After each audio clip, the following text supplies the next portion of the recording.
မင်္ဂလာပါဗုဒ္ဓဘာသာဝင်မိတ်ဆွေတို့ရေလောကကြီးမှာအမုန်းတရားဟာမီးလိုပါပဲမီးကတစ်ခုလောင်လာရင်အခြားအရာတွေကိုလည်းလောင်ကျွမ်းစေတယ်လို့လူတစ်ယောက်ရဲ့အမုန်းစိတ်ဟာလည်းဘဝများစွာကိုဒုက္ခရောက်စေနိုင်ပါတယ်ဒီနေ့ပြောပြပေးမယ့်ဇာတ်လမ်းလေးကတော့ဓမ္မပဒအထက်ကရာမှာပါတဲ့ကာလယခဏီဘီလူမဝတ္ထုဖြစ်ပါတယ်မနာလိုမှုအမုန်းစိတ်ကြောင့်လူတစ်ယောက်ဘီလူဖြစ်သွားတဲ့အထိဘလောက်ကြီးမှလည်းကံအကျိုးပေးတွေဖြစ်လာနိုင်လဲဆိုတာဒီဇာတ်လမ်းကထင်ရှားစွာပြသပေးပါတယ်ဒါကြောင့်အခုဇာတ်လမ်းကိုအစမှအဆုံးအထိစိတ်ဝင်စားစရာကောင်းအောင်နားထောင်ကြည့်လိုက်ကြရအောင်နော်ဒီဇာတ်လမ်းရဲ့အစကတော့ရှေးအခါတုန်းကတာဝတိမြို့မှာပတ်စံချမ်းသာရဲ့အိမ်တောင်ရှင်အမျိုးသားတစ်ယောက်ရှိခဲ့ပူပါတယ်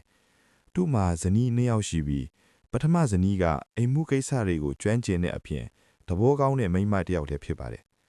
ဒါပေမဲ့အချိန်ကြာလာတဲ့အခါသူမမှာကလေးမရနိုင်တဲ့အတွက်အဲ့ဒီအချိန်မှာခင်ပွန်းဖြစ်သူကမျိုးဆက်တစ်ယောက်ရှိခြင်းတဲ့အတွက်ကလေးတစ်ယောက်တော့ရှိရမယ်ဆိုပြီးဒုတိယဇနီးတစ်ယောက်ထည့်ယူလိုက်ပါတယ်သူယူလိုက်တဲ့အတစ်ဆက်ဆက်ဒုတိယဇနီးလေးကအသက်ငယ်ရွယ်တဲ့မိန်းကလေးတစ်ယောက်ပါဖြစ်ရပါသေးတယ်မနာလိုမှုစတင်ခြင်းလူစိတ်ဆိုတာမတည်မြဲတဲ့အတွက်လောကမှာအမြဲတမ်းထာဝရကောင်းတဲ့လူနဲ့အမြဲတမ်းထာဝရဆိုးသွမ်းတဲ့လူရဲ့လို့ပုံသေးတတ်မှတ်လို့မရပါဘူးအခုလည်းပဲစိတ်တဘောထားကောင်းလို့နဲ့ပထမဇနီးကြီးဟာဒုတိယဇနီးအိမ်ထဲဝင်ရောက်လာတဲ့အချိန်မှာတော့ပထမဇနီးရဲ့စိတ်ထဲမှာမနာလိုမှုတွေတဖြည်းဖြည်းဖြစ်လာခဲ့ပါတော့တယ်ဒါပေမဲ့တူမကတူမရဲ့မနာလိုမှုတွေကိုအပြည့်မပေါ်အောင်ထိန်းချုပ်ထားပြီးအခွေရေးကိုစောင့်နေလိုက်ပါတယ်အချိန်နည်းနည်းကြာလာတဲ့အခါဒုတိယဇနီးဟာကိုဝင်ရလာခဲ့ပါတယ်ဒီသတင်းကိုကြားလိုက်ရတဲ့အချိန်မှာပထမဇနီးရဲ့နှလုံးသားထဲမှာမနာလိုစိတ်ဟာမီးလိုပူလောင်လာပါတော့တယ်ပထမဇနီးကြီးရဲ့အတွေးထဲမှာဒီမိန်းမသာကလေးမွေးလိုက်ရင်ငါရဲ့အရေးပါမှုတွေအကုန်ပျောက်ကွယ်သွားနိုင်တယ်လို့တွေးလာပါတယ်အဲ့ဒီလိုတွေးရင်းနဲ့ပထမဇနီးကြီးရဲ့စိတ်ထဲမှာဒုတိယဇနီးအပေါ်မှာမနာလိုမှုကနေမုန်းတီးမှုဖြစ်လာခဲ့ပါတော့တယ်မကောင်းတဲ့အကြံတနည်းမှာတော့ပထမဇနီးဟာမကောင်းတဲ့အကြံတစ်ခုစဉ်းစားမိလိုက်ပါတယ်ဒါနဲ့သူမရဲ့အကြံအစီကိုအကောင်ထဲဖော်ဖို့အတွက်ပထမဇနီးကြီးဟာကိုဝင်ပြက်ကျစေနိုင်တဲ့ဆေးတစ်မျိုးကိုလှူအဝတ်စွာရှာယူလိုက်ပါတယ်ပြီးတော့ဒုတိယဇနီးကိုဒီဆေးကကိုဝင်အတွက်ကောင်းတယ်တောက်လိုက်ပါလို့လိန်ပြောလိုက်ပါတယ်ဒုတိယဇနီးကလည်းယုံကြည်ပြီးဆေးကိုအကုန်တောက်ပစ်လိုက်ပါတယ်ပထမအပြစ်ဆေးတောက်ပြီးမကြခင်မှာပဲသူမရဲ့ကိုဝင်ဟာလည်းပြက်ကျသွားခဲ့ပါတယ်ဒုတိယဇနီးဟာလည်းသူမရဲ့ကိုဝင်ပြက်ကျသွားရဲ့အတွက်သားသမီးဆုံးရှုံးရတဲ့ဝေဒနာကိုပူဆွေးခံစားရင်းအလွန်ဝမ်းနည်းသွားရရှာပါတယ်ဒါပေမဲ့ဘာကြောင့်ကိုဝင်ပြက်ကျသွားလဲဆိုတာကိုတော့သူမမသိပါဘူးအချိန်နည်းနည်းကြာလာတဲ့အခါဒုတိယဇနီးဟာထပ်ပြီးကိုဝင်ရလာခဲ့ပါတယ်ဒါကိုမြင်တဲ့ပထမဇနီးကမနာလိုမှုတွေပြန်ဖြစ်လာကထပ်ပြီးတော့ကိုဝင်ပြက်ကျအစီးကိုပိတ်လိုက်ပါတယ်ဒီတစ်ချိန်လဲကိုဝင်ထပ်ပြက်ကျသွားမြန်ပါတယ်ဒီလိုကိုဝင်ရလိုက်ပြက်ကျလိုက်နဲ့ကလေးမရနိုင်ပဲဖက်နီကတတိယအချိန်မြောက်အနေနဲ့ဒုတိယဇနီးကိုဝင်ထက်ရလာပြန်တယ်ဒီတစ်ချိန်မှာတော့ပထမဇနီးရဲ့မနာလိုစိတ်ဟာအလွန်ပြင်းထန်နေပါပြီဒါကြောင့်အရင်ကထက်ပိုမိုပြင်းထန်တဲ့ကိုဝင်ပြက်ကျစီကိုထပ်ပြီးပေးလိုက်ပါတယ်ဒီတစ်ချိန်မှာတော့ဒုတိယဇနီးရဲ့ကိုဝင်ဟာပြက်ကျသွားတဲ့အပြင်သူမအသက်ဟာဆုံးရှုံးသွားရပါတယ်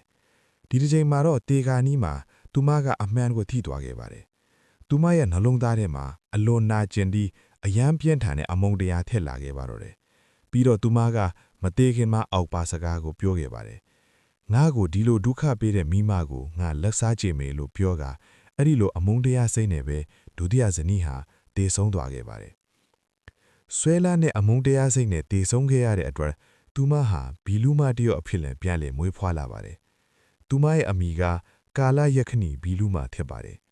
သူမရဲ့စိတ်ထဲမှာတော့အတိတ်ဘဝကတဲဆောင်လာခဲ့တဲ့အမုန်းရံကြွေးတွေကလုံးဝပျောက်ကွယ်မသွားပဲပထမဇနီးကိုလက်စားချေခြင်းတဲ့စိတ်ကအမြဲတမ်းရှိနေခဲ့ပါတယ်ဒီလိုနဲ့အချိန်တွေကြာလာတဲ့အခါပထမဇနီးဟာလည်းနောက်ဆုံးမှာကိုဝင်ရောက်လာပြီးကလေးတစ်ယောက်ကိုမွေးဖွားပါတယ်ဒါပေမဲ့ညအချိန်မှာကာလယခဏီဘီလူမကြီးရောက်လာခဲ့ကလေးကိုဖမ်းပြီးစားပစ်လိုက်ပါတယ်ကလေးတေဆုံးသွားပြီးရောတိလိုက်ပြီးတယ်မကြခင်ပါပဲပထမဇနီးမှာဒုတိယကလေးမွေးလာပြန်ပါတယ်အဲ့ဒီအခါမှာလဲကာလယခဏီဘီလူမကြီးပြန်ရောက်လာခဲ့ကဒုတိယကလေးကိုလည်းထပ်ပြီးဖမ်းစားပစ်လိုက်ပါတယ်တတိယကလေးမွေးဖွားကနီးမှာတော့ပထမဇနီးကြီးဟာကလေးအန်ဒီရဲ့ဖက်မှာကြောက်တဲ့အတွက်မိဘတွေအိမ်ကိုတွားပြီးတတိယမြောက်ကလေးကိုမွေးဖွားခဲ့ရပါတယ်ကလေးမွေးပြီးတော့မိမိရဲ့အိမ်ကိုပြန်လာတဲ့လမ်းမှာဘီလူမကြီးနဲ့ထိတ်တိုက်တိုးကြပါတော့တယ်ပထမဇနီးဟာအလွန်ကြောက်ရွံ့သွားခဲ့ပြီး ကလေးကိုရင်မှာပိုက်ကမြတ်စွာဘုရားရှင်ရှိတာစေတဝန်ကျောင်းတော်ကိုပြေးသွားခဲ့ပါတယ်။အဲ့ဒီအချိန်မှာမြတ်စွာဘုရားရှင်ဟာလည်းပရိသတ်၄ပါးကိုတရားဟောနေခြင်းဖြစ်ပါတယ်။အဲ့ဒီအချိန်မှာပဲကာလယခဏိဘီလူမကြီးလေကလေးကိုလိုက်ဖမ်းဖို့အတွက်ပထမဇနီးကြီးရဲ့နောက်ကိုထက်ကတ်မကလိုက်လာခဲ့ကဘုရားရှင်ရဲ့ရှေ့တော်မောက်စီတို့ရောက်လာခဲ့ကြပါတယ်။ဘီလူတယောက်ရောက်လာတဲ့အတွက်ဖះရှင်မှာတရားနာနေကြတဲ့လူတွေကအံ့ဩပြီးကြောက်ရွံ့နေကြပါတော့တယ်။ဗုဒ္ဓမြတ်စွာဘုရားရှင်ဟာအရာအားကိုတည်မြင်တော်မူတဲ့အတွက်သူတို့နှစ်ယောက်ကိုခေါ်ယူပြီးအခုလိုမိန့်တော်မူပါတယ်။အမုန်းကိုအမုန်းညာမတုံ့ပြန်ကြ